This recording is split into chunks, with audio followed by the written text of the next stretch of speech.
For Women Chief Swati Maliwal staged an overnight dharna outside the hospital demanding she be allowed to meet the victim. NCPCR Chief Priyank slammed the DCW chief, calling her dharna a drama.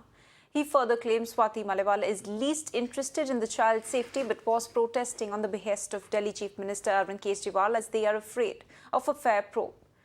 BJP MP Ramesh called Swati Maliwal a blot on women and alleged that she had been allowed to meet the victim, she would have pressurized the victim to change her statement. I really fail to understand गुंडागर्दी क्यों कर रहे हैं? Why can I not meet the survivor or her family? That is my primary job.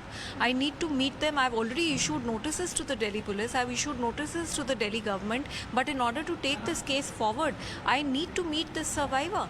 It's so unfortunate that the Delhi police, now it's been more than 24 hours, I had to sleep here, is just refusing to cooperate. What is it that they have to hide? Why are they so scared of me meeting the survivor? It's raising a lot of apprehensions in my mind. I think it's a matter of great shame.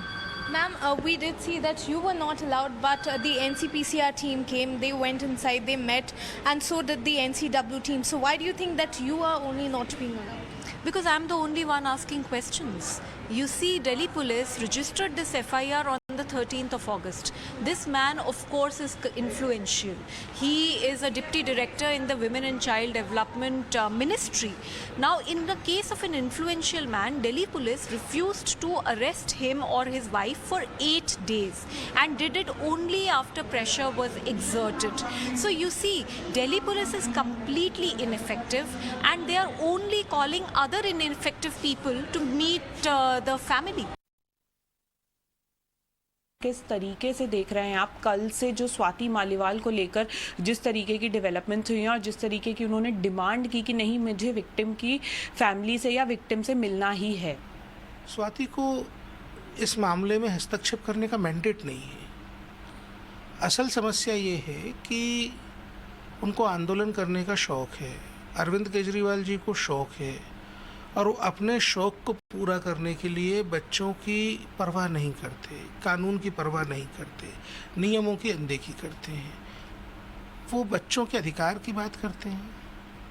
उनको ये सोचना चाहिए कि उनका जो राज्य बाल आयोग है वो खुद उसके अधिकारों का हनन कर रहे हैं। राज्य बाल आयोग का मैंडेट क्यों छीन रहे हैं, क्यों डाइल्यूट कर रहे हैं उसकी पावर्स को? क्योंकि आप डरते हैं कि आपके काले कारनामे राज्य बाल आयोग सामने ले आएगा। इसलिए राज्य बाल आयोग की पावर्स को ओवरराइड करके केजरीवाल जी स्वाति से इस तरीके का धरना करवा रहे थे।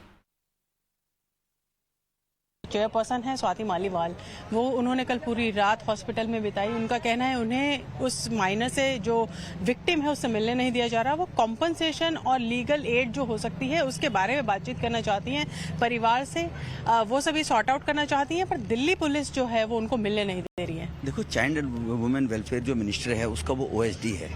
2 साल से बच्ची के साथ वो रेप कर रहा है, घृणित कार्य हो रहा है। तो आपकी इंटेलिजेंसी, आपका मंत्रालय वो क्या देख रहा है? नंबर 1। नंबर 2, आप तो खुद इस बात के लिए दोषी हैं। आपको मानना पड़ेगा कि एक चैनल को ले जाकर रात को सड़क पर क्या नौटंकी आप कर रही थी कि पुलिस को कैसे बदनाम किया जाए, लड़कियों के साथ कैसे छेड़छाड़ होती है। जब राजनीति के लिए तुम अगर माता बहनों को उपयोग करेंगी, यूज करेंगी, तो तुम कलंक हो नारी के ऊपर। और आपको तो इसका चेयरमैन होना ही नहीं चाहिए, रिजाइन कर देना चाहिए नैतिकता के आधार पर। कि जो ये मजबूरी क्या हुई है, सेवा बिल आ गया तो सेवा बिल आने के कारण से उस अधिकारी के खिलाफ एक्शन हो गया, वरना वो मंत्री कहता था इससे ईमानदार और अच्छा अफसर तो कोई है ही नहीं, मेरा OSD को ना हटाओ। And with that, we are slipping into a short break. News and updates will continue once we return.